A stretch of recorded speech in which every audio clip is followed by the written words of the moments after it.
Boa noite, pessoal. Tudo bem? Boa noite. Tudo? Boa noite, tudo bem? Boa noite. Legal. Vamos lá? Vamos começar? Bora. Pessoal, hoje nós vamos finalizar a aula de ontem, tá? Ficou faltando poucos slides aí só para a gente terminar. E aí já inicia a segunda aula efetivamente, tá bom? Vou pedir para vocês montarem os seus microfones para eu conseguir passar o processo aqui com vocês. Bom, gente, vamos lá. Mais alguém aqui esperando para entrar? Não. Estão todos aí.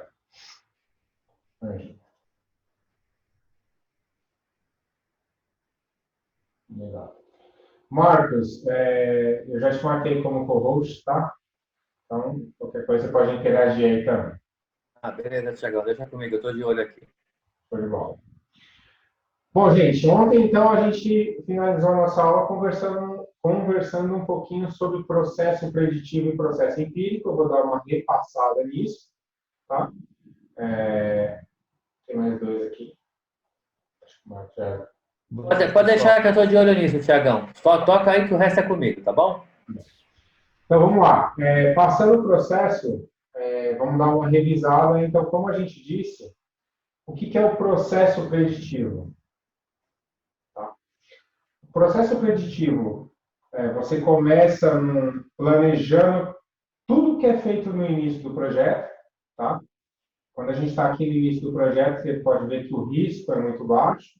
A gente está focado em, efetivamente, planejar tudo que precisa para a gente executar o projeto, tá? Depois de um tempo, a gente vai fazer o projeto. Aqui no final, a gente vai validar esse processo. Então, é aqui que é o meu momento de inspeção, né? E aí, no final, o que acontece? Eu tenho um monte de mudanças, né? Então, o meu risco vai lá em cima, né? E eu acabo entregando valor, obviamente, e aqui quando eu falo valor, gente, não é preço, tá? A gente está falando de importância daquilo que a gente estava fazendo, efetivamente. Só que eu tenho uma enxurrada de mudanças para serem feitas, né? Esse é o processo tradicional de projetos, tá bom? E como é que funcionaria esse projeto considerando os valores e princípios de um processo empírico? Bom, o processo empírico, ele é microprojetinhos, vamos dizer assim, né? Vamos quebrar em várias fases, né?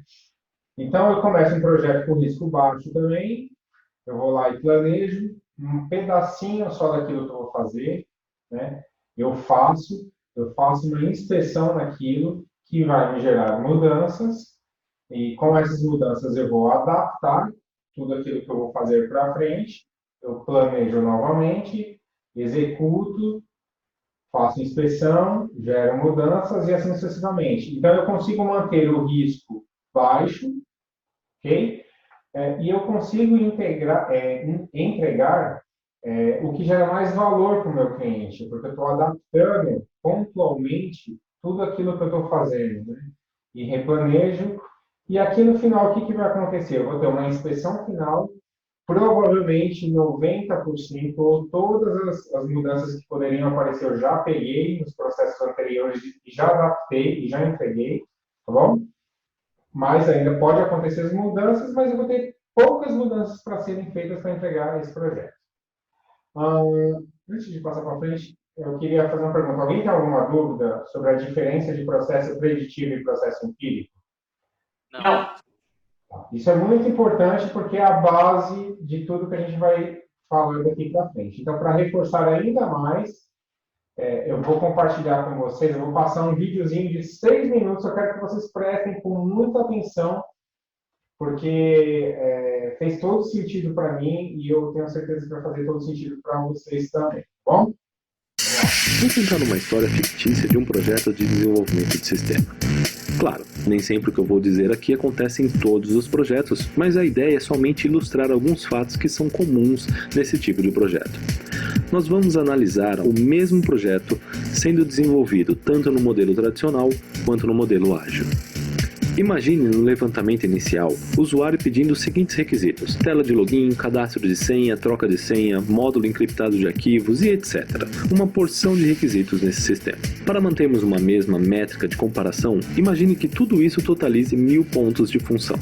Vamos começar pelo método tradicional, onde temos as fases típicas de desenvolvimento de sistemas, como requisitos, desenho, construção, testes e operação, uma fase após a outra. Na primeira fase, todos os requisitos são documentados o mais detalhadamente possível. Em seguida, é feito o desenho de cada documento de requisito detalhado.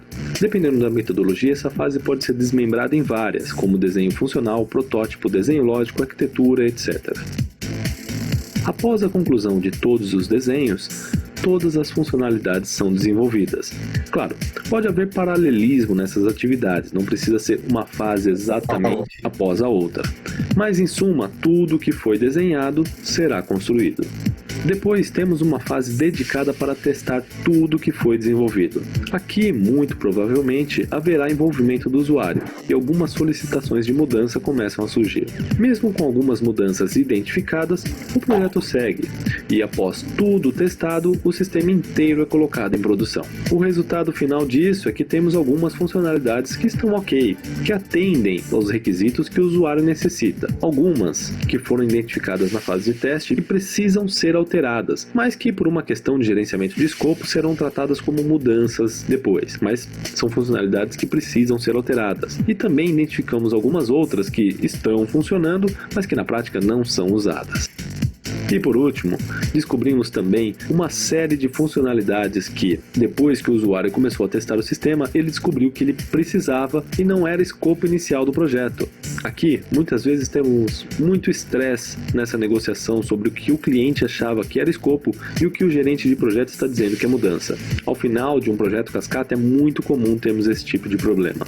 Se tiver sorte, o que acontece é ter uma versão 2 do projeto, onde serão tratadas todas essas mudanças e as novas funcionalidades que foram descobertas. E essas novas versões de projetos e brigas com clientes parecerão nunca ter fim. É muito tempo e dinheiro jogado fora, muito estresse com o cliente insatisfeito e muita discussão por causa de escopo completamente desnecessária.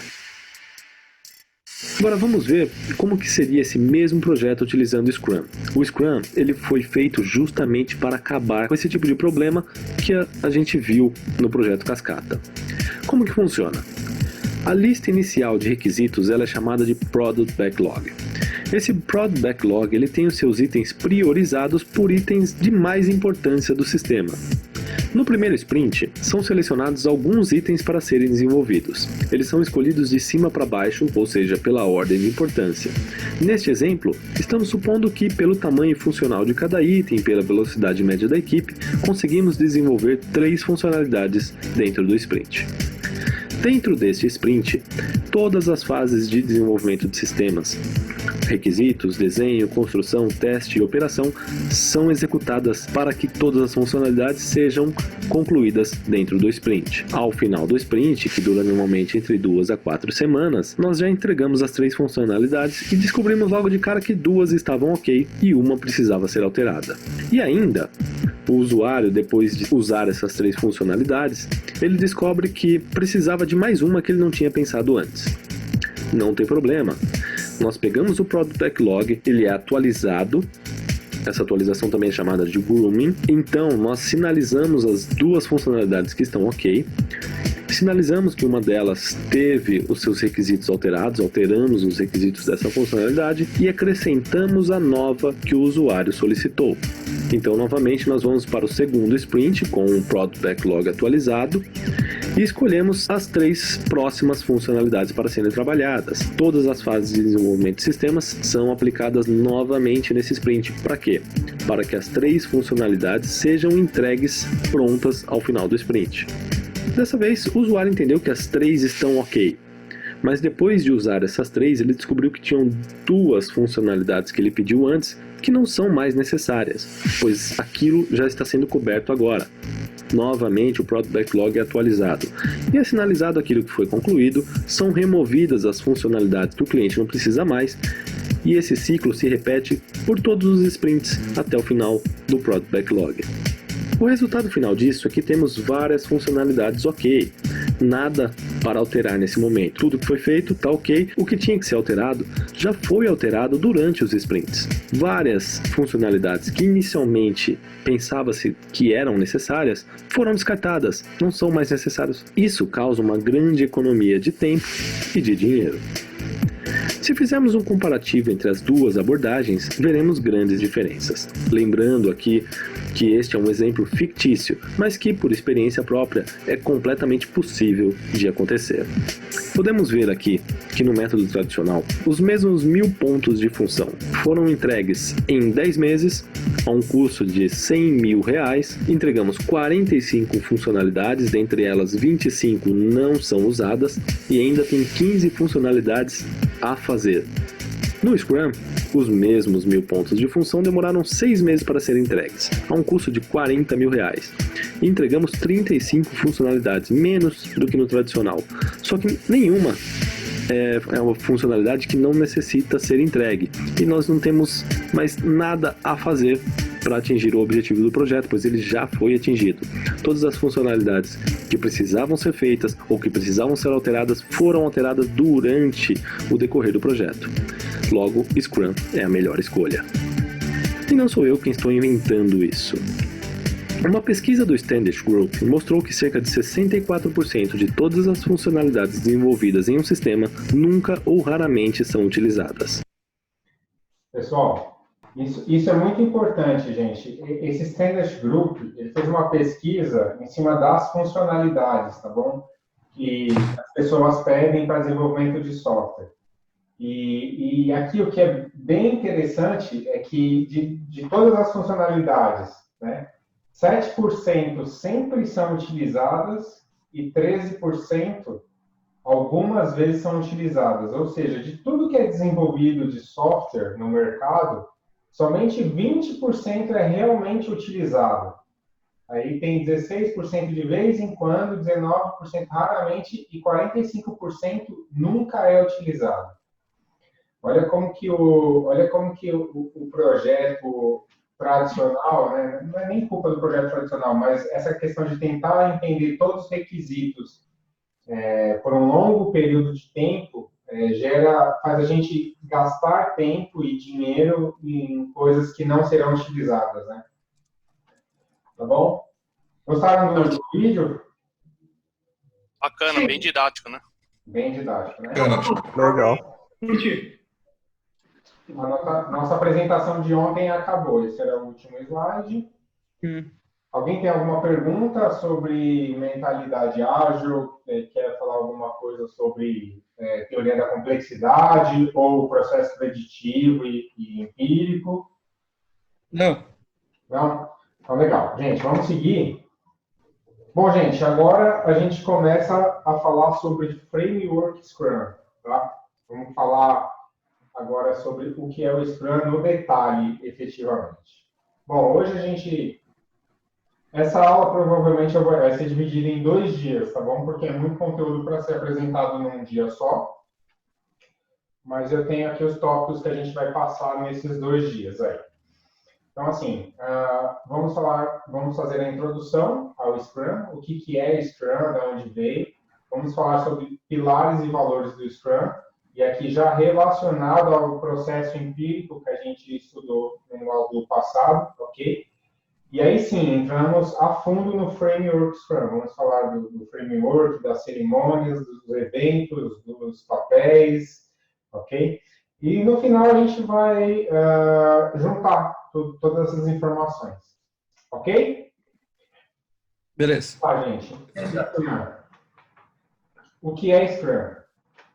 Vocês devem estar me perguntando, mas que foto é essa aí, né? Gente, o nome Scrum, tá? Ele veio de uma formação que é utilizada no rugby, ok? Que é essa formação da foto aí, onde os jogadores se juntam, tá, com o objetivo de avançar para obter a bola, ok? E o objetivo da jogada é obter a bola. Então, para isso, a formação precisa do esforço de todos os jogadores. Então, o Scrum, o framework Scrum ganhou esse nome porque a gente precisa do esforço de todos os jogadores envolvidos para que seja possível, efetivamente, a gente alcançar o nosso objetivo, tá bom? Nessa formação aí, se por acaso um dos jogadores cair, provavelmente o outro time vai conseguir o objetivo. Ok? Bom, vamos a algumas definições básicas do que é o Scrum, tá bom? Definições, inclusive do Scrum Guide, tá? Que é onde tem as regras básicas do Scrum. Bom, o Scrum, gente, não é uma metodologia, ok? O Scrum é um framework. E qual que é a diferença, Thiago, de um framework e de uma metodologia? A metodologia te diz tudo que você precisa para passar por um processo, por exemplo. Tá? O framework, ele só te dá a estrutura que você precisa. Você tem a flexibilidade de poder escolher como que você quer trabalhar em alguns sentidos. Por exemplo, eu posso escolher que documentos que eu vou utilizar para fazer um projeto ágil. Eu posso escolher quais etapas eu vou utilizar para fazer um projeto de desenvolvimento. Se eu vou ter, por exemplo, desenho, teste, etc., eu posso escolher tudo isso. Isso tudo flexível. A única coisa que não é flexível é o framework, diferente da metodologia. A metodologia ela é uma lista de bolo mesmo. Ela tem detalhadamente tudo que faz parte do processo daquela metodologia em si. Tá bom? Então, lembrem-se, um Scrum, ele não é uma metodologia, ele é um framework. E bem simples, por acaso, tá? Bom, ele é um framework baseado no processo empírico, né? Então, ele é baseado nos 3 pilares do empirismo. Ou seja, eu preciso inspecionar frequentemente e adaptar frequentemente para gerar mais transparência. Ok?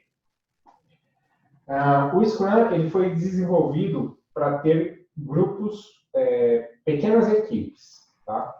Eu vou falar sobre os papéis do Scrum e tem regras para isso, tá? Quando eu falo pequenas equipes, não quer dizer que eu não consigo fazer grandes projetos com Scrum, tá, gente? Eu posso ter 10, 20 equipes trabalhando no mesmo produto, só que são equipes pequenas, tá bom?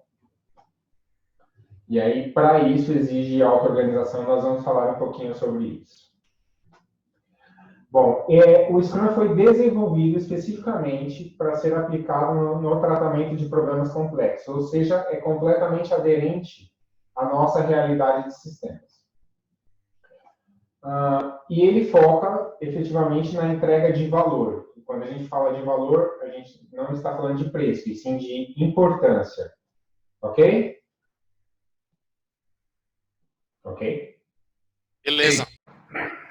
Tá bom, gente. Vamos fazer um exercíciozinho. Não vou quebrar vocês em sala, tá bom? Mas eu vou para a lousa para a gente conversar.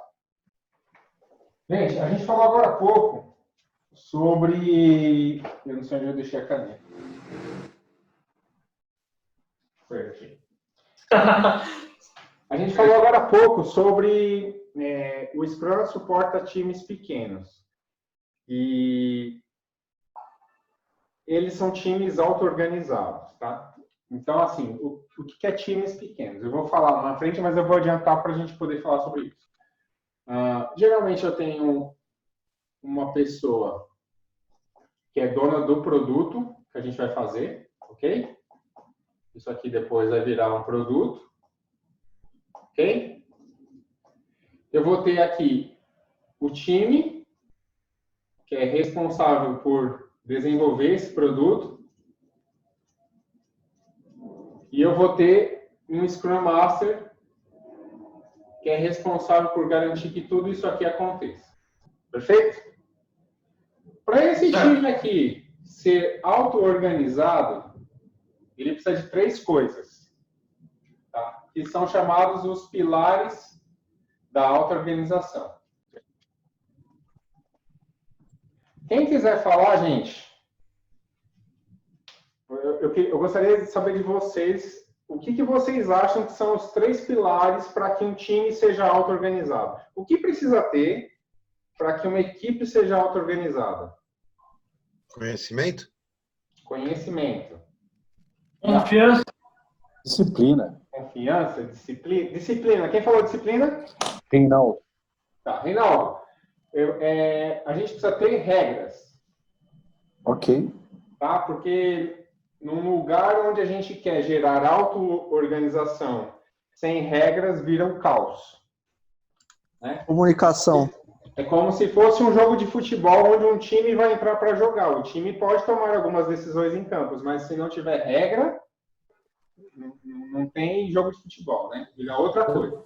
Comunicação, Tiagão. Comunicação também, mas não é um pilar da auto-organização. Colaboração. Pode ser colaboração. Aqui, quando a gente fala colaboração, eu vou expandir para abertura e respeito. Administração de tempo? Oi? Administração de tempo?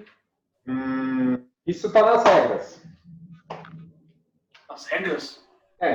Por exemplo, eu vou colocar aqui time box, eu vou explicar sobre isso, o que é time box, que é sobre tempo, tá? Mas assim, gente, falta uma coisa, o que a gente precisa ter para ter os 3 pilares da auto-organização? Priorização. Oi? Priorização. Autonomia para tomar decisão? Transparência. Não. Oi? Transparência. Não, transparência é pilar. Transparência, inspeção e adaptação é pilar do empirismo, não é pilar da auto-organização. Objetivo. Objetivo, quem falou? A Ana. Ah, tinha que ser. Gente, a gente precisa ter visão. A gente precisa saber, para um time ser auto-organizado, para o time se auto-organizar, ele precisa saber para onde ele tem que ir. Ele não precisa saber como ele vai, tá? Ele não precisa saber, na verdade ele não sabe até como ele vai, mas ele precisa ter um norte, um objetivo, para que ele possa correr atrás daquilo que precisa para chegar lá. Então, se o time tiver visão, colaboração, respeito e abertura, e as regras do jogo bem definidas, eu estou com os 3 pilares aqui para gerar auto-organização. Beleza? Beleza. E eu falei isso, gente, porque lá na frente nós vamos falar mais sobre isso. Vamos lá. Gente, os 3 pilares do empirismo e os 3 pilares do Scrum são os mesmos. Como o Scrum foi baseado no empirismo, ele diz o seguinte, que a gente tem que inspecionar e adaptar com frequência para que a gente diminua os riscos, né? E a gente diminuindo o risco, a gente tem mais transparência. Isso é muito importante, gente. Se um dia vocês forem fazer a prova da certificação do Scrum, isso tem que estar bem enraizado na cabeça de vocês, porque isso é mentalidade ágil pura, tá? Tudo aquilo que fere transparência, que fere adaptação e inspeção, é completamente contra os princípios do Scrum. Ok? Ok? Perfeito. Vamos lá. E como é que a gente consegue gerar, como é que a gente consegue ter esses pilares com força dentro do Scrum? Quais são as competências e habilidades que as pessoas têm que ter para desenvolver isso, tá? Então, aqui eu vou falar um pouquinho sobre os 5 valores do Scrum. Então, esses 5 valores aqui embaixo. Então, assim, eu preciso ter esses valores na minha equipe bem forte, de forma bem clara, e que todos respeitem esses valores para gerar um negócio chamado confiança. Então, assim, se eu tiver esses valores, o valor de coragem, comprometimento, foco, abertura e respeito na minha equipe, eu provavelmente vou desenvolver uma coisa que chama-se confiança na minha equipe. Tá bom? Que aí eu consigo, na base da confiança, inspecionar, gerar transparência, inspecionar, adaptar, que vai gerar transparência. Ok? Aí vamos falar um pouquinho sobre esses itens aqui. Então, gente, fazer a coisa certa e gerar transparência. O que é isso aqui, gente? Fazer a coisa certa e gerar transparência. Isso é coragem. Quando a gente vai colocar o Scrum em algum lugar, muitas vezes a gente tende a dar um jeitinho, a fazer coisas para poder adaptar. Só que a gente precisa realmente seguir os conceitos e os valores do Scrum. E para isso exige coragem. Tá? Então, muitas vezes a gente precisa fazer o que é certo para que isso aconteça de forma... realmente aconteça Scrum. Tá bom? Comprometimento, que a gente fala aqui dos valores do Scrum, não é só ser uma pessoa comprometida, no que diz o pé da letra a palavra comprometimento, tá bom? Não é sobre a gente fazer de tudo para chegar lá, mas assim, é mais sobre dedicação mesmo. A gente tem que se dedicar muito para que isso aconteça. Tá bom? Isso é comprometimento para o Scrum, é sobre dedicação. Foco é o valor que o Scrum diz que a gente tem que focar naquilo que é importante. Ou seja, não perder tempo planejando um projeto enorme. Vamos focar naquilo que é importante, trabalhar para entregar aquilo que é mais importante para o nosso cliente. Tá bom? Então, trabalhar com o time no que é mais relevante. Isso é foco, gente. Tá bom? Entender que grandes desafios emergem. E aqui no valor da abertura, a gente pode até ir mais além um pouquinho do que isso, tá, gente?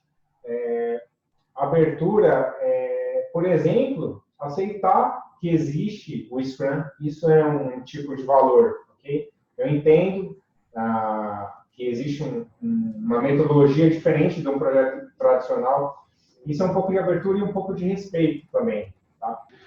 E por último, respeito, gente. A gente está falando aqui agora, falamos aqui agora há pouco de equipe auto-organizada, né? Auto-organizada. Numa equipe auto-organizada, gente, eu vou ter vários recursos trabalhando com um objetivo, uma meta, certo? E é muito difícil, porque esses valores têm que estar bem fortes. É muito fácil a gente perder o respeito num ambiente que não tem uma figura de um chefe, de um gerente, entendeu? Então, é necessário aceitar pontos de vista diferentes, ter todos esses 5 valores para que a gente consiga realmente aplicar o Scrum, ok? Posso tirar só uma dúvida? Pode. Abertura, quando você diz abertura, eu posso também entender que seria uma flexibilidade ao que aparecer? Sim, com certeza, Alan. A abertura é assim, gente, nós vamos ter que desenvolver isso. Aí as pessoas vão começar a falar, vamos fazer em PHP, vamos fazer em Java, vamos fazer em AWPL. A gente tem que ser aberto a tudo isso, entendeu? Ou então, assim, nós estamos com um problema assim, assado. E aí, no meio desse problema, aparece outro problema. Então, assim, a gente tem que ter abertura para aceitar tudo isso, que essas coisas podem acontecer efetivamente. Beleza. Valeu.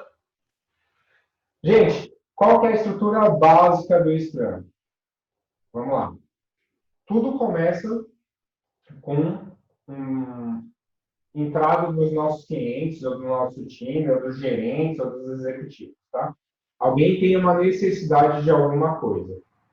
Isso se torna um produto a ser feito, ou um produto a ser entregue. Produto ou um serviço, tá bom? Esse produto, ele se torna um backlog. Tá? Então, a gente define um dono para esse produto e monta-se um backlog. O dono do produto, ele é responsável por montar esse backlog do produto e ele é responsável por priorizar esses itens do backlog do produto.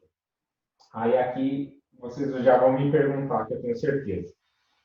Mas quem que é quem tem que ser o dono do produto? O cliente ou algum gerente de projeto ou coordenador de projeto da AMIT? Bom, se a gente for seguir a estrutura do Scrum, idealmente, o correto seria que o dono do produto fosse alguém da análise, tá? E que esse cara fosse responsável por coletar com as partes interessadas todas as necessidades, como se fosse um analista de negócio, tá ok? Bom, o dono de produto, ele é responsável por montar o backlog, priorizar os itens que são mais importantes. A partir daqui, a gente já pode começar a fazer uma sprint. Então, a gente inicia uma sprint. O primeiro evento de uma sprint é a Sprint Planning, a reunião de planejamento da sprint. Tá? Nessa reunião, aparece outra figura aqui, que é o time de desenvolvimento. O Scrum, ele diz que os papéis do Scrum são divididos em dono do produto, time de desenvolvimento e Scrum Master. Não necessariamente o time de desenvolvimento é um time de desenvolvimento. Tá ok? O rótulo, o título de desenvolvimento é uma equipe que vai trabalhar para entregar alguma coisa. É que aqui os exemplos são muito focados para desenvolvimento de software, mas poderia ser uma implantação. Ok? Bom, vamos lá. O que o time de desenvolvimento faz na Sprint Planning? Ele, junto com o dono de produto e com o Scrum Master, eles selecionam os itens que vão vir para a sprint. Então, o dono de produto explica esses itens e a importância deles e quais são as necessidades de requisitos para o time. E o time avalia tecnicamente esses itens e estima e desmembra em atividades, por exemplo. Tá? Essa atividade já pode ser feita aqui na Sprint Plan. Lembrando que eu não preciso ter tudo detalhado, todas as atividades detalhadas para começar a sprint. Tá? Se ao término da reunião da Plan eu não estiver com todos os itens detalhados, a sprint começa com o que o time conseguiu detalhar e ao longo da sprint o time pode ir detalhando mais. A parte mais importante aqui, gente, na Sprint Planning é definir-se uma meta. Lembra que a gente falou que para o time ser auto-organizado, ele precisa saber ter uma meta? Lembra? Sim, lembro. Gente, a meta é tão importante que ela é mais importante do que os itens que vão ser puxados para dentro da sprint. Porque, assim, a gente vai trazer os itens para dentro da sprint aqui, né, da Sprint Planning, para alcançar algum objetivo.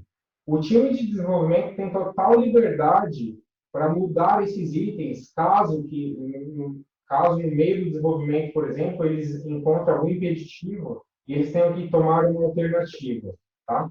Escolher alguma alternativa, desde que eles consigam atingir a meta da sprint. Então, se a meta da sprint é entregar uma tela de login de cliente, e eles vão puxar os itens para fazer isso, pode ser que no meio do caminho algum item, por exemplo, uma metodologia se tornou obsoleta no meio do desenvolvimento. Eles têm que mudar a tecnologia. Não tem problema, desde que no final da sprint eles entreguem a tela de login, que era o objetivo. Ok? No final da Sprint Planning, da reunião de planejamento, o time vai ter o seu próprio backlog, que é chamado de Sprint Backlog. Então, ele tem aqui todas as tarefas desmembradas, ou quase todas, tá? Para começar efetivamente a sprint. E aí se começa o ciclo da sprint. A sprint, gente, ela pode ter de 1 a 4 semanas, não mais do que isso. Tá? Isso já são regras do próprio Scrum Guide, tá? E todos os eventos, eu vou explicar, eles variam conforme o tamanho da sprint, menos esse evento aqui, que é a Daily Scrum. Então, assim, todo dia o time tem que se juntar para poder conversar sobre o trabalho. Ok? Ok. Tá. Então, eu vou dar um exemplo para você. Vamos lá. A gente começou uma sprint, cada time pegou um item lá do Sprint Backlog para fazer, e aí amanhã a gente faz uma daily. A daily geralmente é no mesmo horário, aí no mesmo lugar, para reduzir a complexidade, tá? De ficar agendando em horários diferentes. E nessa reunião, basicamente o time diz aquilo que fez no dia anterior, aquilo que pretende fazer e se tem algum impedimento. Tá? Existem 2 tipos de impedimento que podem acontecer na daily. Alguns impedimentos são impedimentos que o próprio time tem que resolver e alguns impedimentos pode precisar do Scrum Master para resolver. Então, eu vou dar um exemplo para vocês. Eu estou com um problema de executar isso, isso e isso, a linguagem não está funcionando. Isso é um problema que o próprio time tem que resolver. Eles têm que, se for necessário, fazer reuniões extras para poder entender melhor o problema e resolver. Agora, vamos supor que eu tenho um problema organizacional. Entendeu? Algum membro do time, por exemplo, está faltando com respeito, ou seja, quebrando um dos valores do Scrum. Está faltando com respeito com alguém da equipe. Ou alguém, o Product Owner está toda hora mudando, querendo mudar os itens da sprint. Isso é um assunto que o Scrum Master intervém para poder ajudar o time, blindar o time, para que ele possa trabalhar somente nos itens da sprint, ok? Ok. Legal. Ok. Bom, no final da sprint, gente, tem dois eventos importantes que acontecem. O primeiro é a sprint review, ou a revisão da sprint. Nessa reunião, participa o time, o Scrum Master e o dono de produto, e é nessa reunião que o time apresenta para o dono de produto aquilo que foi trabalhado na sprint. Ok? Tudo aquilo que estiver pronto, terminado e possivelmente liberado em produção, o time tem que apresentar para o PO, para o dono de produto, nesse momento aqui. Tá? Ok? Esse é um evento de apresentação do produto. Pode ser que, por exemplo, o dono de produto ele tem a liberdade de, se ele achar importante, tá? Ele pode convidar o cliente, por exemplo, nesse momento, para viver essa apresentação. É permissível isso dentro do framework, tá? Ok? Beleza. Beleza. Depois dessa reunião, quando essa reunião termina, gente, nesse momento, na entrega final aqui, tudo aquilo que está pronto, efetivamente, eu vou explicar para vocês os conceitos disso depois, é entregue. E o que não está pronto, volta para o backlog do produto, tá? Para ser priorizado pelo dono do produto.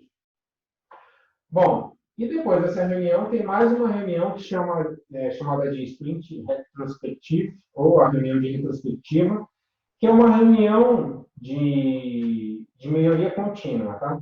Nessa reunião aqui também todos do time Scrum participam, tá? Aqui não participa cliente, aqui não participa diretor, aqui é só o time Scrum. E nessa reunião a gente vai conversar sobre o quê? Vamos conversar o que aconteceu de legal nessa última sprint. Nós vamos conversar o que poderia ter sido melhor, o que aconteceu, o que deu errado e que a gente pode melhorar para a próxima sprint.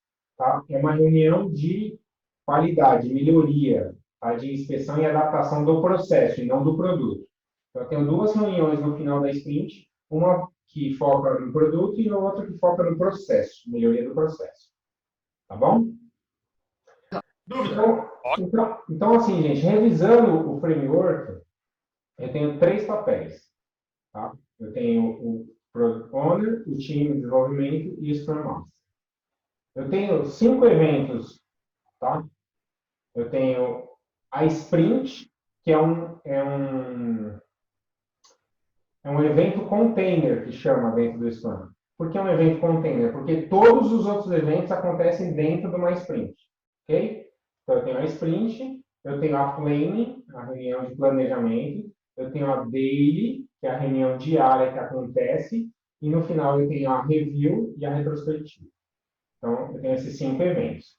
E o Scrum, ele tem 3 artefatos, 3 entregas. Ou seja, o que o Scrum produz, né? Então, o Scrum produz um backlog de produto, ele produz uma sprint backlog e, no final, ele produz o produto efetivamente, produto ou serviço que você se propõe a entregar. Esse é o framework completo do Scrum. Falamos tudo do Scrum. O Alan levantou a mão aí, Thiagão. Pode falar, Alan. É uma dúvida. Sobre as 3 reuniões, a Sprint, Review, Finish the Work e a retrospectiva, elas acontecem uma sequência da outra, horários diferentes ou em dias diferentes? Tá, legal. Eu vou falar isso um pouquinho mais para frente, tá? Eu vou explicar exatamente cada evento, o que acontece em cada evento. Ok? Beleza. Mas antes disso, nós vamos fazer aquela brincadeira de quebrar em salas, tá bom? O objetivo de vocês, gente, deixa eu só voltar para aqui. Pessoal, A gente vai fazer a mesma divisão que a gente fez ontem, tá? Eu vou quebrar vocês em salas. Vocês terão 5 minutinhos para discutir o que acontece com o gerente de projeto no Scrum, tá bom? E quais são as responsabilidades desses 3 papéis que a gente falou, tá? Então, eu vou organizar vocês da seguinte forma. Pense o seguinte, o gerente de projeto, ele cuida de várias coisas. Pense em tudo que o gerente de projeto faz e distribua entre as pessoas, tá ok? Ficou claro, pessoal? E aí, vamos lá, gente. Quantos grupos deram? Foram 4 ou 5 grupos, né? Por aí. Não. Na verdade, a gente não vai saber. Cada um tava em um. Tá, eu quero que vocês levantem a mão. Uma pessoa de cada grupo, por favor, levante a mão e na ordem eu quero que vocês vão falando aí. Então, o Rubens já levantou a mão. O Daloche também. Rubens, pode falar. Então, Thiago, a gente conversou aqui entre eu, o Ângelo e o Eupídio, e na figura do Scrum, o gerente de projeto ele não existe, pois existe o Scrum Master. Tá. E aí, como você tem uma equipe autogerenciável, né, cada um já vem com o seu backlog, define as atividades e cada um vai dando um reporte nas dailies diárias. Então, a gente entendeu que não tem a necessidade do gerente de projeto. Legal. Então, para vocês, na verdade, o Scrum Master ele faz como se fosse o gerente de projetos e cada time, o time de desenvolvimento é auto-organizado. É isso aí. E aí nas dele vai passando os reportes de cada status, né? Então, quando tem a primeira reunião, né, com o PO, o Scrum Master e a equipe, já tem o backlog das atividades que precisam ser feitas. E aí, entre a equipe, que é autogerenciável, ela se distribui as atividades e nas dailies diárias elas vão distribuindo e vão dando os reportes e vão pegando os próximos processos. E aí, assim, a figura do Scrum Master está ali para tirar algum impeditivo que a equipe ou que o PO tenham encontrado em algum momento. Né? Então, esse impeditivo vem para o Scrum Master resolver. Só um complemento, Thiagão, aí, só para complementar um pouco a fala do Rubão, o papel do gerente de projeto ele é distribuído entre os papéis do Scrum, entre o PO, o time de desenvolvimento e o Scrum Master, entendeu? Perfeito. O PO com a responsabilidade de definir o backlog, priorizar, o time de desenvolvimento em se auto-organizar e depois definir o método de como vai fazer, e o Scrum Master para retirar os impedimentos. Legal. Beleza, gente. Obrigado. Pode falar, Daloche. Daloche, próximo? Isso, sou eu. Então, nós já achamos que é um pouquinho ao contrário disso aí. A função do Scrum Master é realmente resolver algum impeditivo que a equipe de desenvolvimento tenha, mas a figura do gerente de projetos ainda existe, que é fazer cumprir o escopo, definir o tempo, né, escalonar o tempo, fazer com que todas essas partes do projeto sejam cumpridas, entendeu? O Scrum Master, a gente imagina que seja alguém que tenha a funcionalidade de resolver algum impeditivo somente da equipe de desenvolvimento.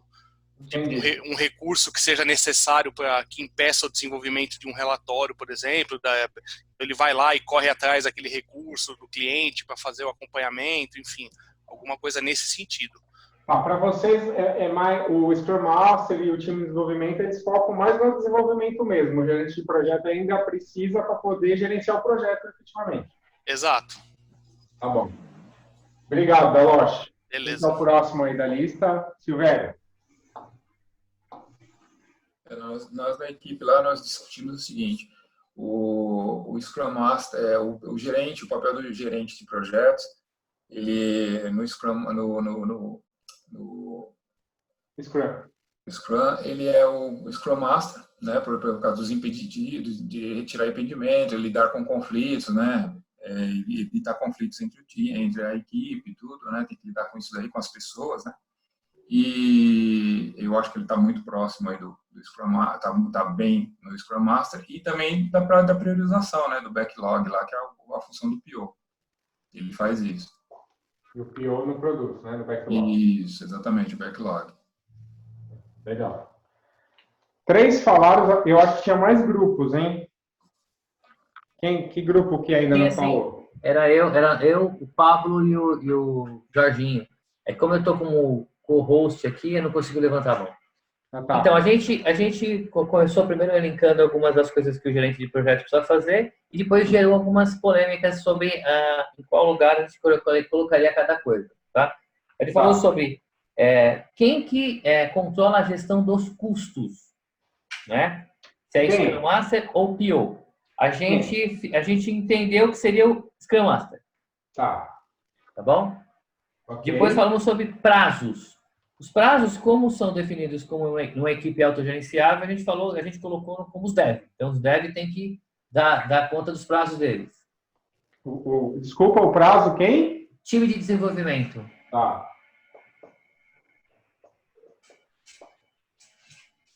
O que mais? E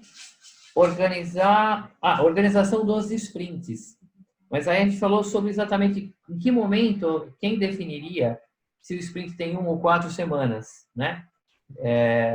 De acordo com a complexidade ou mesmo o tamanho do projeto. A gente colocou isso aqui como sendo o Scrum Master, é isso, o Jorginho, Pablo? Isso mesmo. E Scrum Master.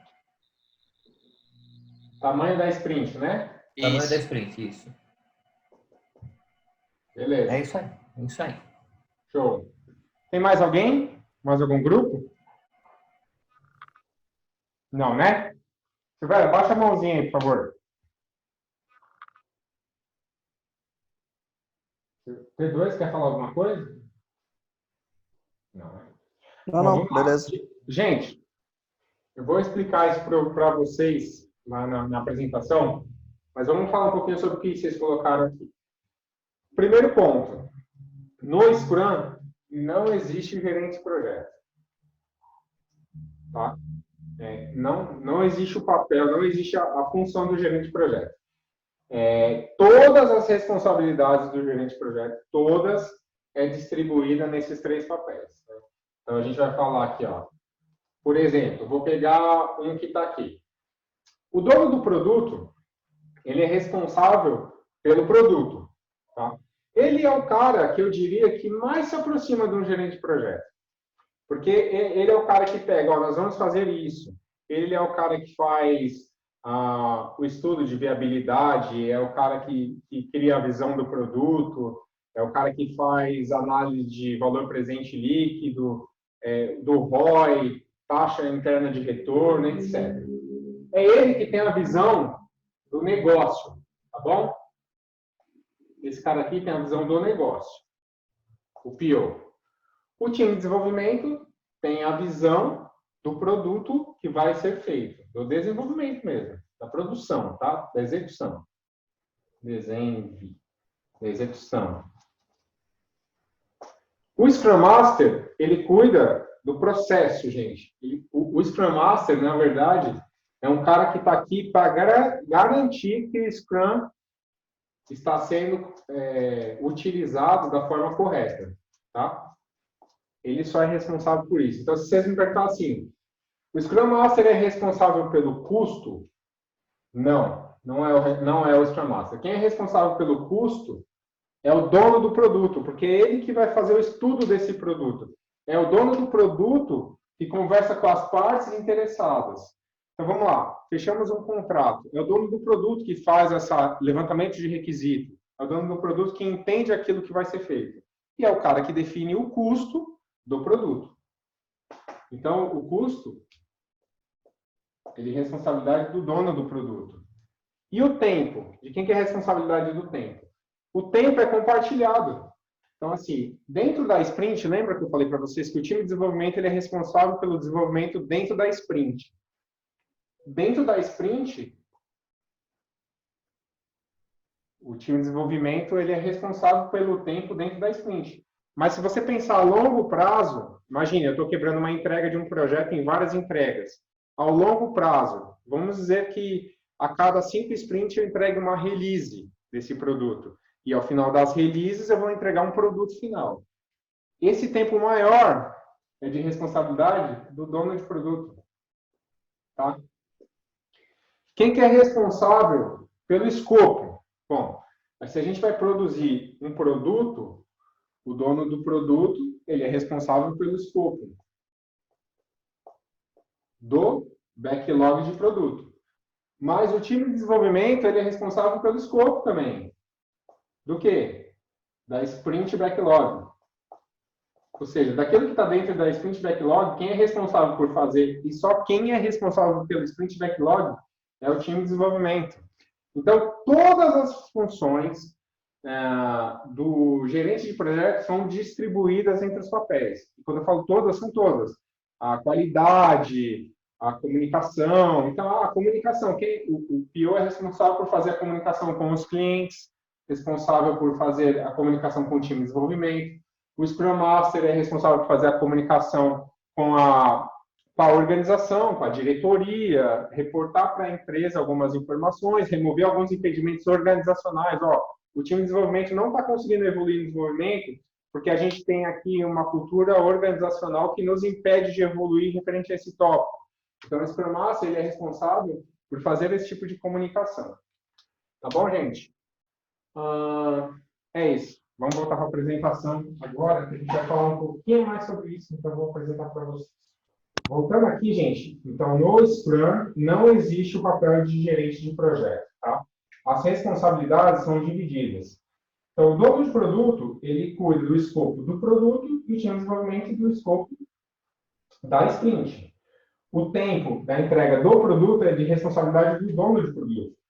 Dentro da sprint, o tempo é gerenciado pelo time de desenvolvimento, e o Scrum Master cuida do tempo do processo.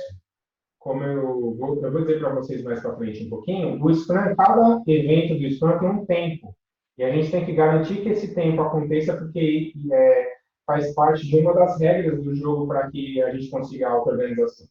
Tá? O custo é só de responsabilidade do dono de produto.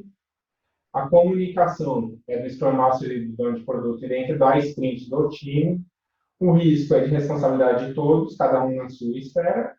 E, por último, a qualidade. Garantir a qualidade de produto é do dono de produto. O time de desenvolvimento tem que garantir que os testes e a definição de pronto seja seguida para entregar o produto no final da sprint.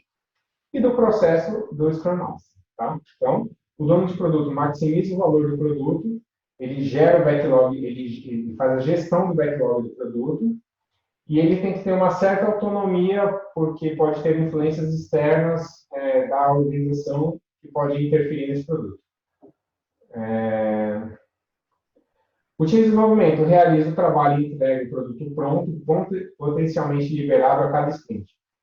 Isso é muito importante, tá, gente? O Scrum, uma das regras do Scrum no final de cada sprint eu tenho que entregar alguma coisa pronta. Quando a gente diz que é pronto mesmo. Pronto que eu posso... Se o dono de produto quiser, ele pode liberar essa release, esse produto, desculpa, para a produção. Tá bom? Não que ele vá liberar. Tá? Geralmente não é liberado. Geralmente acontecem várias sprints e monta-se uma release e aí se coloca tudo em produção de uma vez só. Tá? E o Scrum Master, ele cuida do processo do Scrum. Tá? Ele age como líder, servo, ele não lidera ninguém, ele não manda em ninguém. Basicamente, ele está lá para ajudar que o processo aconteça. Então, ele ajuda o dono de produto a maximizar o valor do produto, recomendando técnicas, recomendando como agir com o cliente, e, por outro lado, ele protege o time de desenvolvimento de influências externas. Tá? Então, por exemplo, se um diretor veio no meio da sprint dizendo que ele queria colocar um item para entregar nessa sprint no final do produto. É papel do Scrum Master interagir com esse diretor e orientar esse diretor a conversar com o dono do produto, que é o responsável pelo produto, para poder priorizar a sua demanda e ser incluída nas próximas sprints. Tá bom? Além disso, o Scrum Master ele pode atuar como mentor e como coach. Então, ele vai atuar como coach mentor, ensinando o processo, efetivamente, do Scrum, tá? Dando cursos, e ele pode atuar como coach também, ok? Pessoal, alguma dúvida até aqui? Não. Então, vamos lá. Qual a divisão dos papéis no Scrum, gente? A gente tem... eu vou ter uma matriz de sucesso do produto, que é o que acontece caso a gente não siga exatamente isso, tá? Então, assim, O dono de produto, ele acaba sendo responsável pela coisa certa a se fazer. E o Scrum Master, como eu disse, ele é dono do processo. Então, ele é responsável por cuidar da forma certa a se fazer. Tá? Como no Scrum as coisas são seguindo um processo empírico de adaptação e inspeção, adaptação e transparência, tá? Se eu fizer a coisa errada, de forma errada, eu vou ter uma falha lenta. Tá? Se eu fizer a coisa certa, de forma errada, eu vou ter um sucesso rápido, mas insustentável. Tá? Agora, se eu fizer a coisa errada, de forma certa, eu vou ter uma falha rápida. Isso aqui é Scrum. Tá bom? Isso aqui vai me dar um problema muito rápido. Tá? E se eu fizer a coisa certa, da forma certa, eu vou ter um sucesso duradouro. Perfeito? Essa aqui é uma matriz que se encaixa perfeitamente no Scrum. Antes de falar, vou explicar para vocês o que é Time Box. O Scrum diz o seguinte, gente. Todos os eventos do Scrum têm um tempo para acontecer. Perfeito? Então, assim, dependendo do tamanho da sprint, os eventos mudam de tempo. E, assim, ele utiliza o conceito de time box. O que é time box? Eu tenho um tempo máximo para aquilo acontecer. Caso eu atinja o tempo máximo e não terminei o meu evento, o evento termina. Tá? Então, não pode acontecer de, por exemplo, eu defini uma sprint de um mês. Tá bom? Deu um mês, eu não terminei a minha sprint, ou seja, eu não fiz tudo que eu tinha que fazer, eu preciso encerrar essa sprint e abrir uma nova sprint. Eu vou dar um exemplo para a sprint de um mês que fica fácil da gente entender os eventos. Então, assim, por uma sprint de um mês, vamos supor que a gente tem uma sprint de 4 semanas. O evento de planejamento da sprint, ele dura 8 horas. Tá ok? Ok? Beleza. Se eu tiver uma sprint de 2 semanas, esse evento vai durar 4 horas. Então, é proporcional, tá ok? Se eu tiver uma sprint de 4 semanas, ele dura 8 horas. O único evento que não varia, que não tem alteração no seu time box, ou seja, no seu tempo máximo, é o evento da reunião diária. Tá? Esse evento é sempre 15 minutos. Não importa o tamanho da sprint. Tá ok? A review, a reunião de revisão, ela para uma sprint de um mês ou 4 semanas, né? Ela tem a duração de 4 horas. Ela não pode ultrapassar as 4 horas. E a retrospectiva, que é a reunião de lições aprendidas, ela tem um time box de 3 horas para uma sprint de um mês. Tá bom? Então, a gente tem, para uma sprint de um mês, a planning demora 8 horas, a reunião diária 15 horas, a revisão 4 horas e a retrospectiva demora 3 horas. Tá? A reunião de planejamento, só revisando aquilo que a gente falou, é para planejar o que vai ser feito na sprint, e o backlog da sprint. A reunião diária é para acompanhamento diário das atividades, somente para o time de desenvolvimento. Gente, essa reunião diária não é para a gente ver o progresso, tá? Não é para a gente avaliar o progresso do andamento do trabalho, é para o time avaliar o seu andamento em direção à meta da sprint, tá bom? A própria sprint, que é o evento container, né, que é o ciclo de desenvolvimento completo, e que no final tem que entregar um incremento de software ou algum produto, efetivamente, tá? A revisão, que é a reunião de demonstração, e por último, a reunião de lições aprendidas, onde a gente vai avaliar o processo. O Ângelo, pode falar. Tiagão, eu posso emendar a reunião de retrospectiva da sprint com a planning na sequência? Ou ela tem que ser em momentos distintos? Você pode emendar, não tem problema nenhum. Só que, se tiver tempo, você pode emendar. Então, assim, se não for de um mês, né, que leva 8 horas a planning e tal. Se for uma de 2 semanas, por exemplo, eu consigo encaixar uma na outra. Né? Conseguiria encaixar uma na outra. Porque aí a planning seria de 4 horas, a review, então, assim, você começaria já com uma review de 2 horas. Uma de lições aprendidas de 1h30, e aí você teria 4 horas no período da tarde para fazer a planning. Entendeu? Valeu, obrigado. Tá? É legal isso que você falou, Ângelo, que aí eu vou complementar uma coisa. Não existe intervalos entre as sprints, gente. Quando uma sprint acaba, imediatamente após o término da sprint começa-se a próxima sprint. Tá? Não existe um tempo entre as sprints para eu entender um cenário. Não, todo o trabalho do Scrum tem que ser feito dentro das sprints, não importa o que o trabalho é. Por exemplo, eu não sei como eu vou fazer isso, mas é a nossa meta da sprint.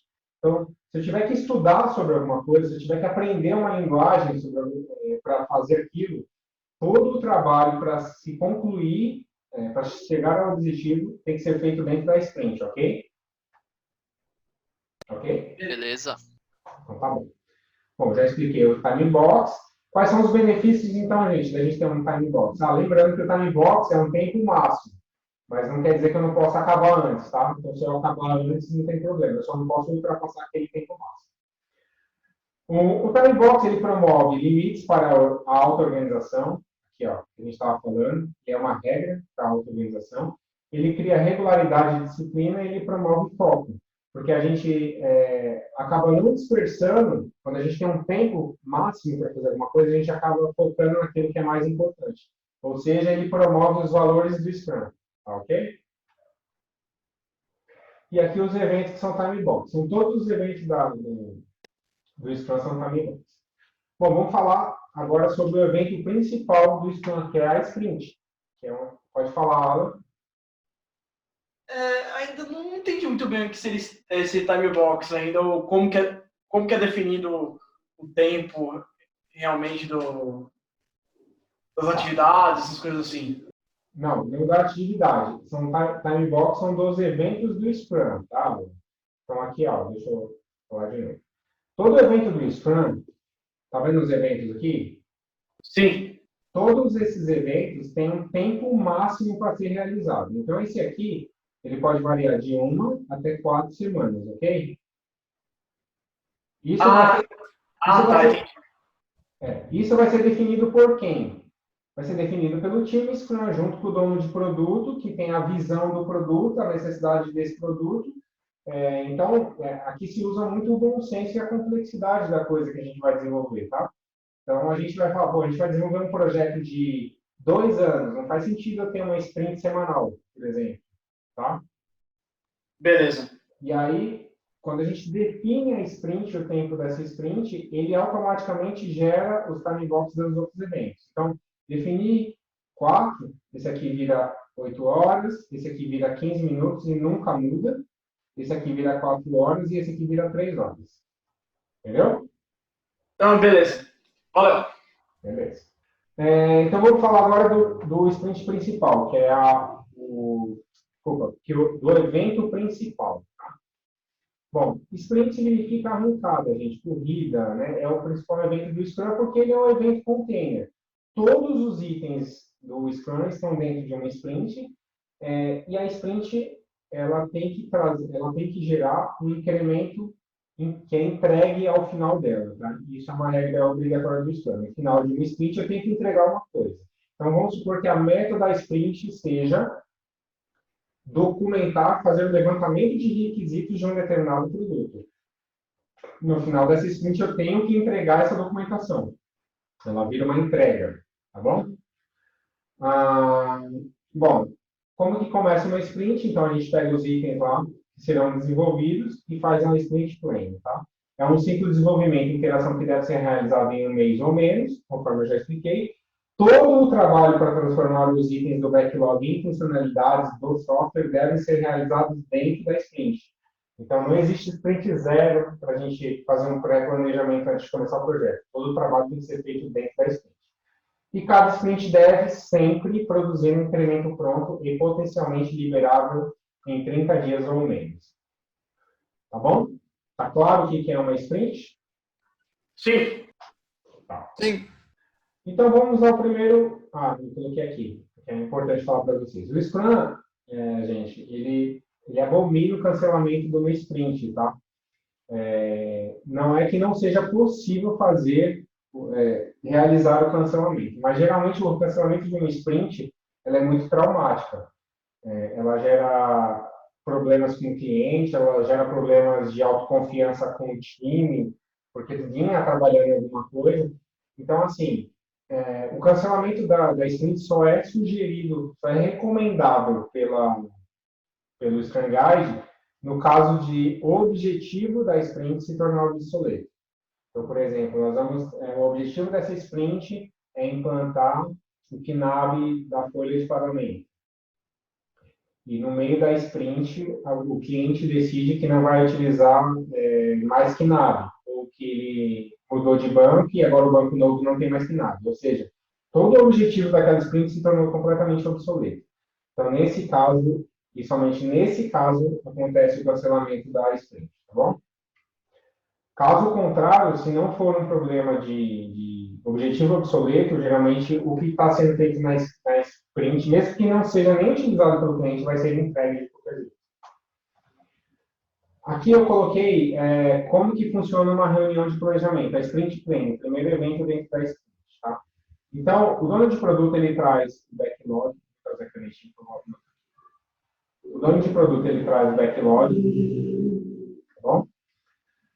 E aí, geralmente, a reunião de planejamento ela é dividida em 2 momentos. O primeiro momento se decide o que vai ser puxado daqui para cá. Então, é onde o dono de produto explica essas funcionalidades, o que o cliente falou, quais são os critérios de aceitação de cada atividade dessa, etc. Ele detalha isso, ele explica isso para o time de desenvolvimento. Tá? Tudo isso ele vai selecionando com base numa capacidade estimada da equipe, tá bom? Isso na primeira sprint, gente, porque a partir da segunda sprint, a gente já tem condição de aferir qual que é a capacidade de entrega da equipe. Antes da primeira sprint, a gente não tem condição de ter essa informação. E como a gente está trabalhando num processo empírico, eu faço, aprendo e adapto. Então, na segunda sprint, eu já vou ver que minha equipe entregou, sei lá, 30 pontos de função. Ou, sei lá, 100 horas de desenvolvimento, pode ser também. Eu já vou entender mais ou menos a capacidade da minha equipe. Tá? A partir do momento que eu fiz isso, ó, o backlog é organizado e priorizado, o dono do produto explica os itens, o time de desenvolvimento tira as dúvidas, os itens podem ser ainda mais detalhados, o time de desenvolvimento estima esses itens e o time de desenvolvimento puxa os itens para dentro da sprint. Aqui, nesse momento, a gente define um negócio chamado meta da sprint. Com base nos requisitos que a gente puxou, qual que é a meta da nossa equipe? Bom, e o segundo momento da planning, é mais da equipe de desenvolvimento pegando esses itens e desmembrando em tarefas, tá? Para que a gente possa ter uma estimativa relacionada a atividades. Então, o time de desenvolvimento quebra os itens em tarefas, as tarefas são estimadas e o time de desenvolvimento se compromete a entregar os itens no final da sprint. Na verdade, o time de desenvolvimento ele não se compromete com os itens, tá? O time de desenvolvimento se compromete a entregar a meta da sprint. Porque pode ser que durante a sprint, alguns itens deixem de ser importantes e são removidos, mas o time, no final, vai entregar a meta da sprint. Tá bom? E depois disso, ela vai para a sprint e vai para desenvolver o item no produto. Eu botei 2 itens aqui em amarelinha, porque são importantes. Eu coloquei aqui, definição de pronto e critério de aceitação. Existem 2 conceitos aqui no planejamento da sprint, gente, que são muito importantes. Uma é definição de pronto, que é o que o time de desenvolvimento vai utilizar durante o desenvolvimento para saber se aquilo que ele está fazendo está pronto efetivamente ou não. Então, a definição de pronto é definida pelo time de desenvolvimento juntamente com o dono de produto, tá bom?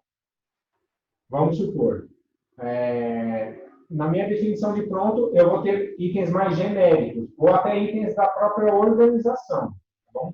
A organização, a NAD, define que todos os itens que são desenvolvidos têm que passar por uma etapa de teste específica.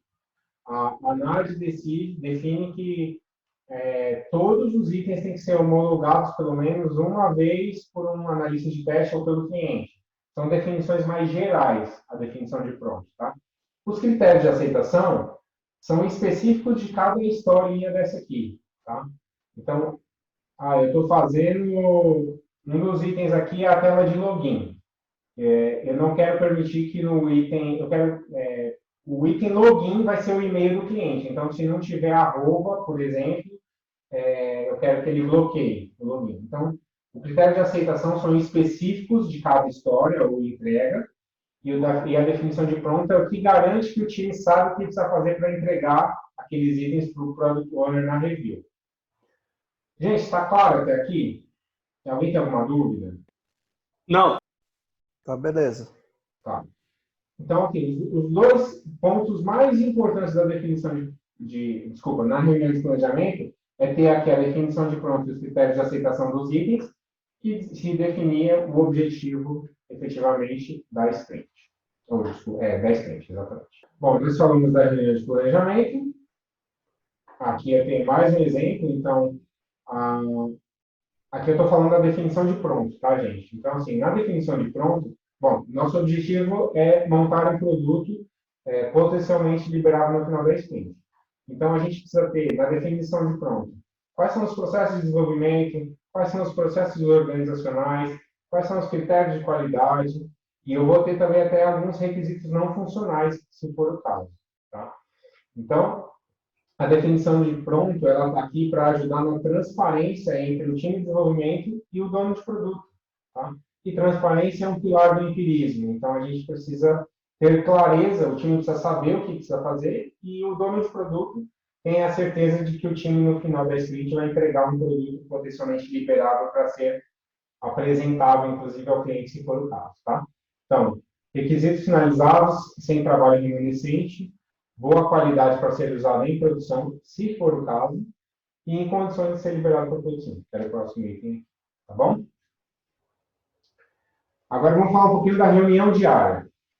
Gente, a reunião diária, ela é um time box fixo de 15 minutos, tá? Ela tem que acontecer todos os dias durante a sprint, exceto nos dias que houverem os outros eventos da sprint. Então, assim, no dia que eu tiver planning, no dia que eu tiver review e retrospectiva, eu não tenho daily, tá? Mas ela tem que acontecer, é sugerível que ela aconteça no mesmo horário e no mesmo local, porque se a gente faz a daily no mesmo horário e no mesmo local, a gente reduz a complexidade. As pessoas se acostumam com esse horário, as pessoas se acostumam a participar daquela reunião, e aí a gente diminui a complexidade do evento, tá? O objetivo aqui é conversar sobre problemas e não chegar à solução. Então, o objetivo aqui é gerar clareza, gerar transparência. A gente vai conversar sobre o nosso progresso, os problemas que a gente está tendo. Essa reunião pode ser realizada, inclusive, do lado do quadro, né, que não é um artefato, não é uma entrega do Scrum, tá bom, gente? Mas pode acontecer do lado do quadro, que a gente pode ir colocando os impedimentos, inclusive atualizando a nossa sprint backlog, tá? E ela minimiza a necessidade de reuniões adicionais, tá bom? Porque a gente está sempre levantando o status de como as coisas estão e o progresso do desenvolvimento como as coisas estão. Lembrando que ela não é uma reunião para medir o progresso, não é uma reunião para fazer cronograma, tá? Apesar de a gente fazer isso, mas não é uma reunião para isso, tá? E também não é uma reunião para a gente chegar na solução do problema, sim para levantar esse problema efetivamente. Bom, a reunião de revisão, ou a review, que é o penúltimo evento da sprint, ele é um time box de 4 horas para sprints de 4 semanas, ou menor para sprints menores, tá bom? A gente participa todo o time, e o Product Owner pode convidar alguns stakeholders, ou seja, pode convidar o cliente para participar, se a entrega for interna, o diretor, tá bom?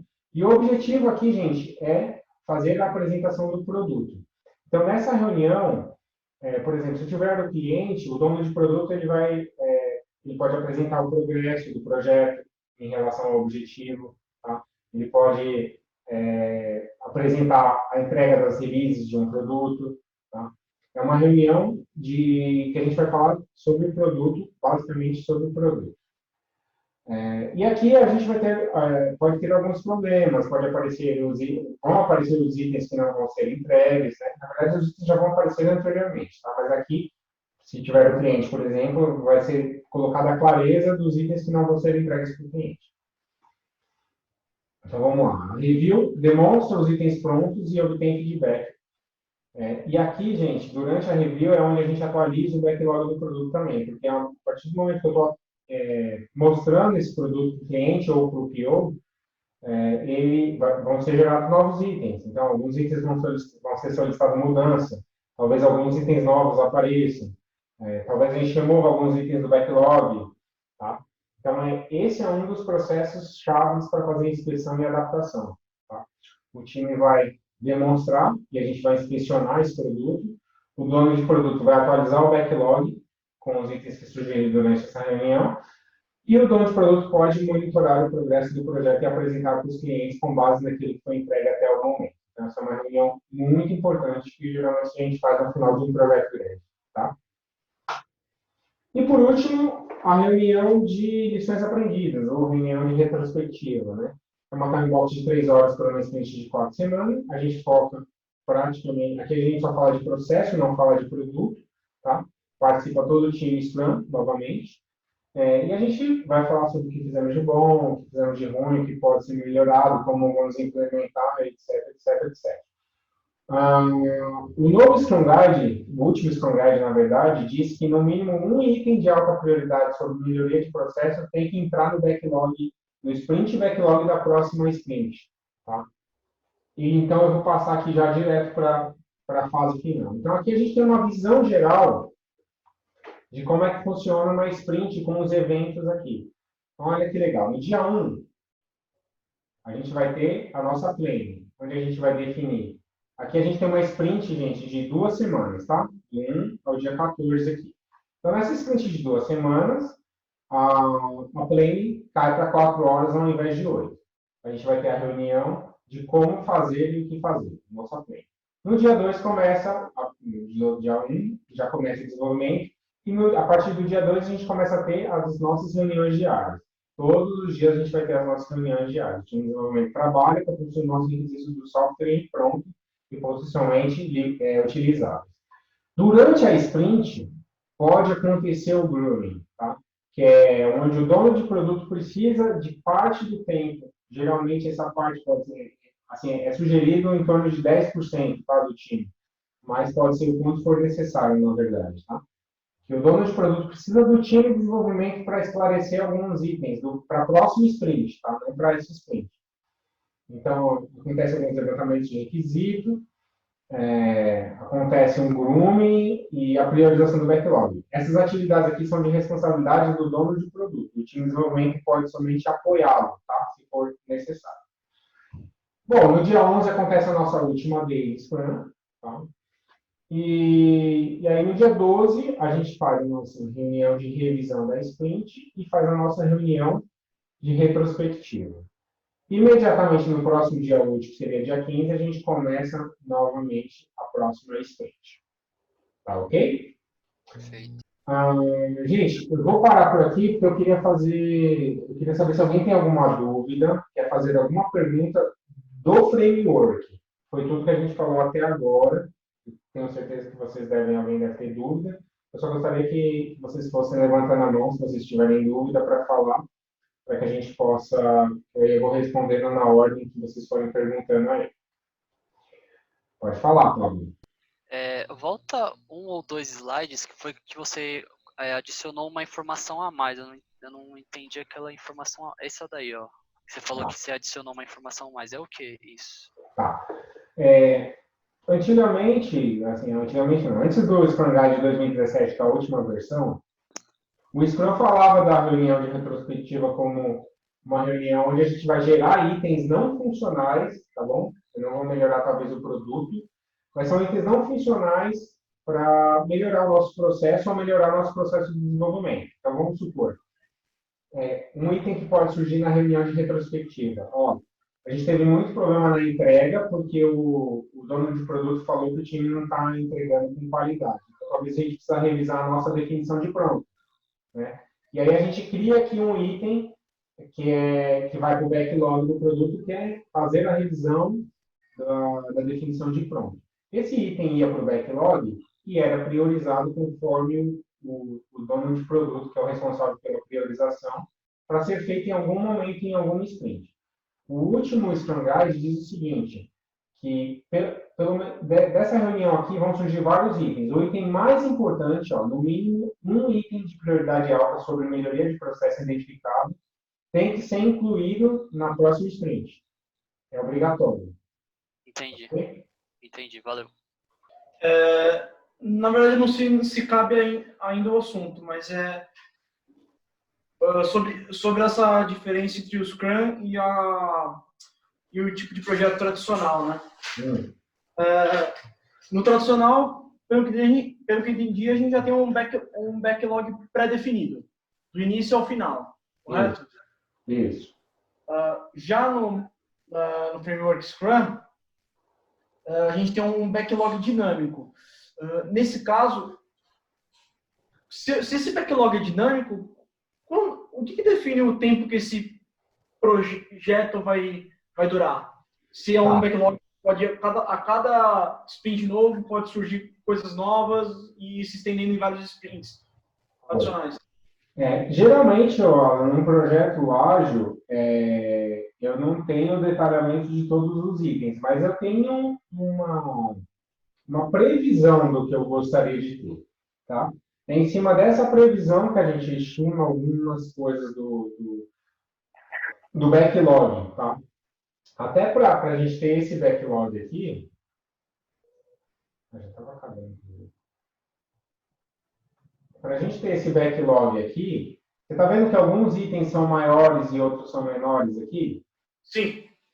Então, aqui é para exemplificar o seguinte, os itens menores eu já tenho mais entendimento sobre eles. Os itens maiores, para mim, eles são muito abstratos, tá? Mas eu mesmo assim tenho uma noção de tudo que pode acontecer no projeto.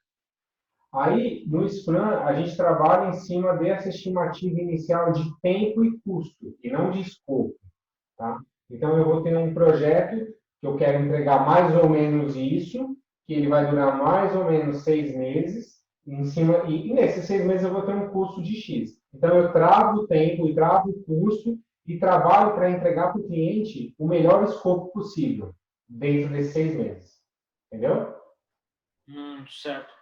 Mas, mas de qualquer forma, quando é mostrado isso para o cliente, já deixa claro que pode ocorrer de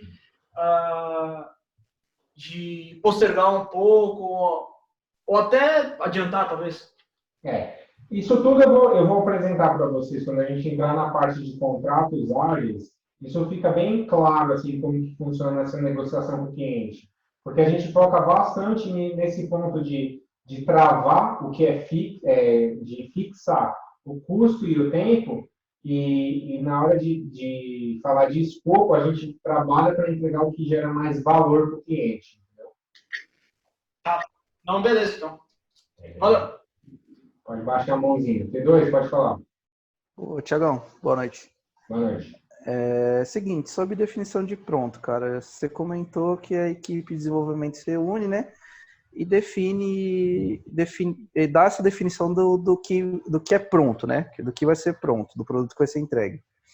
Essa é uma definição que é feita a cada projeto ou pode-se criar um padrão de definição do que é um produto pronto a ser entregue? As duas coisas, tá? Geralmente, como é que é feito isso nas grandes empresas, tá? Então, assim, em empresas grandes de desenvolvimento, geralmente eles já têm processos organizacionais com uma definição de pronto padrão. Ou seja, todo produto que eu faço aqui tem que ter, no mínimo, essas coisas, tá? E aí eu posso adaptar essa definição de pronto, ou seja, eu posso pegar essa definição de pronto com esses processos padrões e adicionar itens específicos desse produto que eu estou trabalhando agora. Certo. Então, assim, se por acaso a gente for fazer um produto, se a gente for fazer um projeto e a organização não tem uma definição de pronto, Aí o time de desenvolvimento, ele tem que montar uma junto com o dono de produto. Entendi. Tá? Mas, geralmente, essas grandes empresas de desenvolvimento, elas já têm um padrão, tá? E elas só adaptam para cada produto que estão fazendo. Geralmente, adaptam, o que eu quero dizer é assim, adicionam coisas, tá? Não tiram, porque processos organizacionais, é difícil de você mudar um processo organizacional. Pode acontecer que a equipe está tendo dificuldade de entregar um produto por conta da definição de pronto estar muito complexa, por exemplo. Atrapalhando o trabalho da equipe de entregar um produto. Aí entra o Scrum Master para intervir junto com a auto-organização, para explicar o problema e tentar mudar essa definição de pronto para melhorar a velocidade do time, por exemplo. Mas eu digo assim, por exemplo, suponhamos o nosso caso. Nosso caso nem sempre é algo, assim, um produto palpável, né? Às vezes é um documento, é uma metodologia, é um processo que foi desenvolvido. Ok. Por exemplo, a NAD poderia adotar um processo do que seria um produto pronto. Exemplo, um documento que a gente precisa entregar, uma especificação. Então, assim, a nossa definição de pronto da NAD, para que uma especificação seja apresentada para o cliente, ela precisa atender tais requisitos. Isso como um padrão para tudo, entendeu? Que for referente à documentação. Perfeito, entendeu? É isso mesmo. Eu posso ter várias definições de pronto, uma para cada coisa que eu vou fazer. É exatamente isso. Não, beleza, valeu. Próximo, acho que é o Reinaldo, né? Thiago, eu posso ter vários sprints dentro de um sprint maior ou nunca vou ter um sprint dentro do outro? Você nunca vai ter um sprint dentro do outro, Reinaldo. Você pode ter uma release. Então, eu vou vir para a Lusa para explicar isso, que é legal a gente falar. Gente, ó, eu vou pegar um exemplo que fique fácil da gente entender. Então, vamos supor que a gente vai fazer um produto chamado Proteus. A gente vai desenvolver o Proteus. Esse é o nosso produto, tá? Esse produto ele tem um backlog gigante de coisas a serem feitas nele. Aqui eu tenho itens a desenvolver. Aqui eu tenho bug que eu vou ter que corrigir. Aqui eu tenho, sei lá, um monte de itens. Né? Ou desenvolver, ou tenho bug, pode ser itens a melhorar. Eu tenho novos itens aqui. Itens a melhorar aqui. Tá? Esse é o meu backlog. Como que eu desenvolvo esse produto, Proteus? Aqui na linha do tempo, tá, gente? Eu vou ter várias releases. Então, vamos supor, ou versões. Então, eu estou na release... Que release que a gente está do Proteus? 25. 25. Então, eu vou ter a 25, eu vou ter a release 26, eu vou ter a release 27. Para entregar uma release dessa, eu vou ter várias sprints. E aqui dentro das sprints, eu vou ter várias tarefas. Que são os sprints backlog. Tá? Mas para explicar para vocês o seguinte, eu começo a fazer alguma coisa, o dono de produto define esse planejamento aqui. Esse aqui é o nosso projeto. Ó, cliente, no dia 6/6, eu vou lançar a release 25. No dia 30/12, eu vou lançar a release 26. Ó, pelo meu planejamento macro, eu vou ter 3 sprints dentro dessa release e eu pretendo entregar essa funcionalidade. Tá? Então, já existe um pré-planejamento. Tá? Só que isso pode mudar. Pode acontecer de eu chegar aqui na 26, por exemplo, e não ter terminado, não ter conseguido atingir o objetivo dessa release aqui. Eu posso cancelar essa release e já passar para a próxima. E eu continuo minhas sprints aqui e entrego todos esses itens na release 17. Essa decisão do que vai ser entregue e quando vai ser entregue é do PO, o dono de produto, que faz esse meio de campo junto com o cliente para decidir o lançamento das releases. Ok? Pode ser, tem alguns lugares aí que a gente pode fazer uma sprint e já lançar.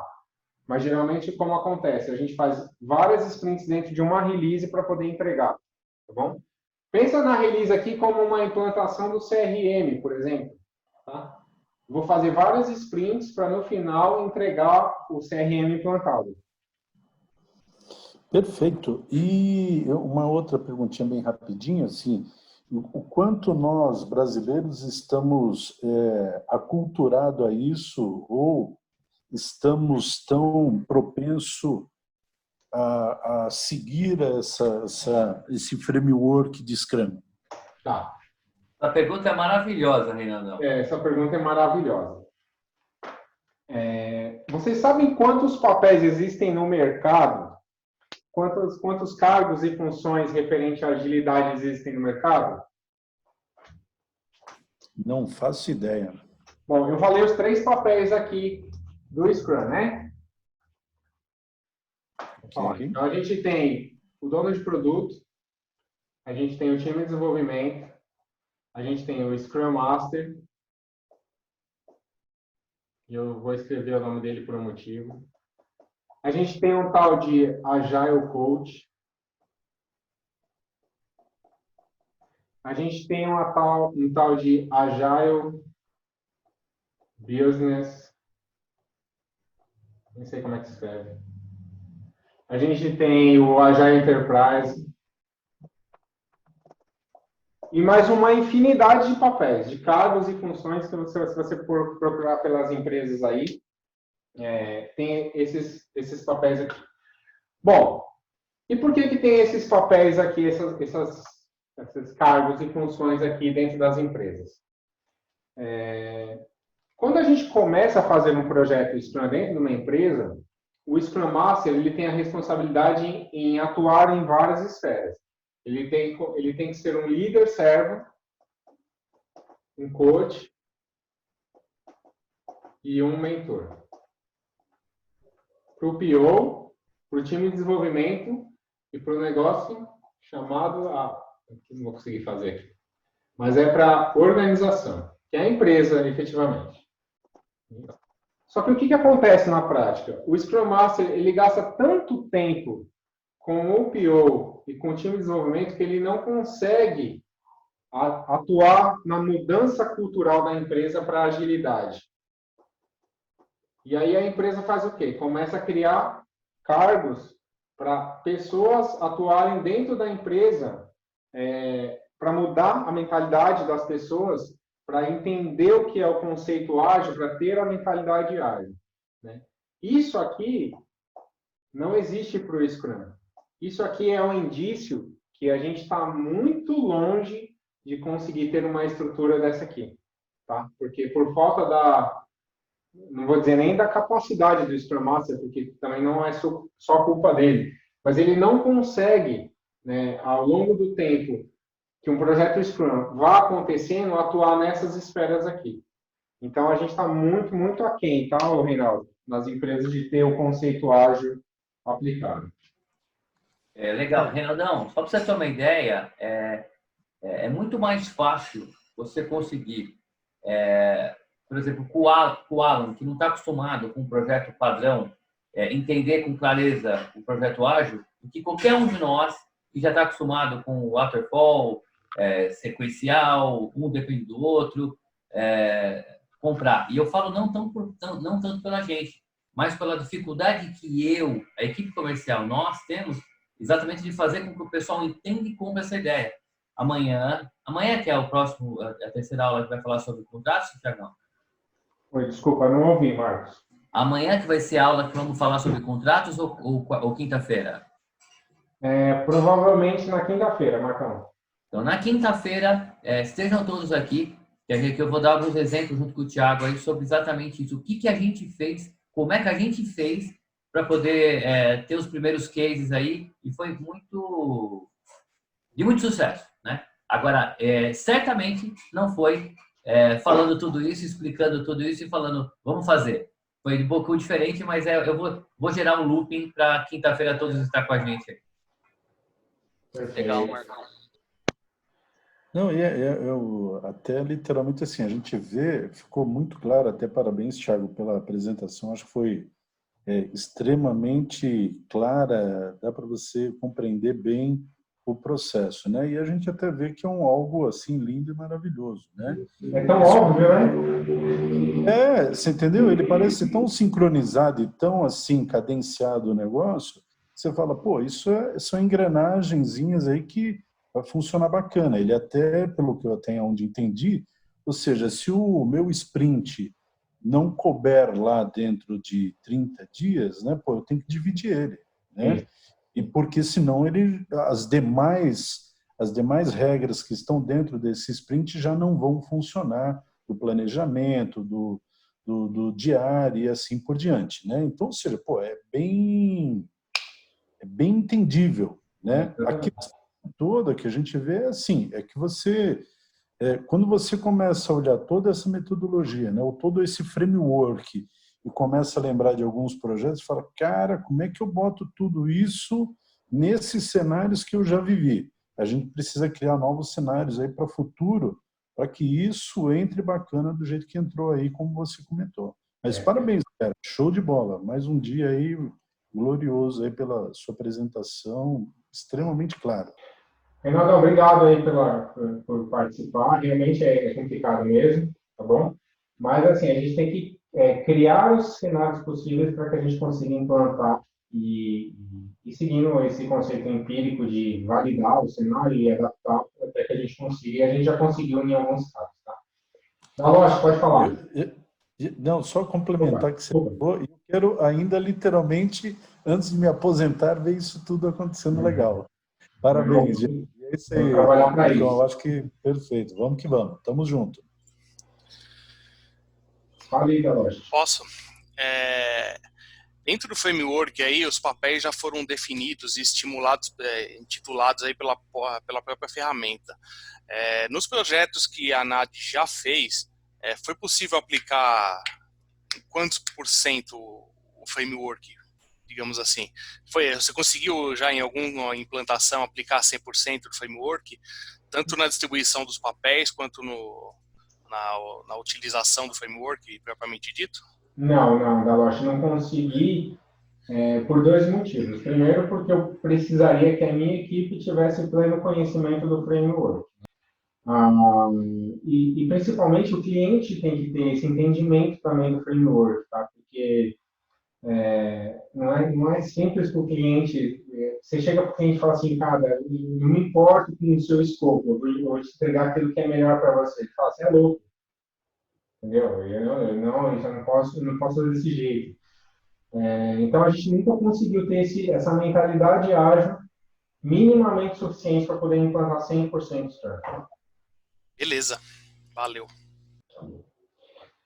Gente, eu acredito que vocês talvez até tenham mais dúvidas, mas vamos encerrar por aqui. E amanhã a gente vai continuar falando um pouquinho mais sobre o framework, eu vou passar algumas situações, a gente vai fazer aquele quiz lá, juntos, tá? Para a gente poder fixar esse conhecimento de tudo que a gente falou hoje. E aí amanhã a gente pode até continuar com essa questão das perguntas aí, tá bom?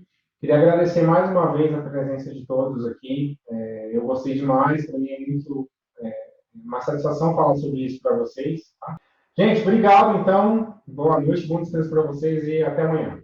Valeu, Thiagão. Parabéns, mano. Oi, gente. Boa noite. Valeu, pessoal. Boa noite. Bom descanso. Boa noite. Bom, pessoal, boa noite. Boa noite. Boa noite, bom descanso.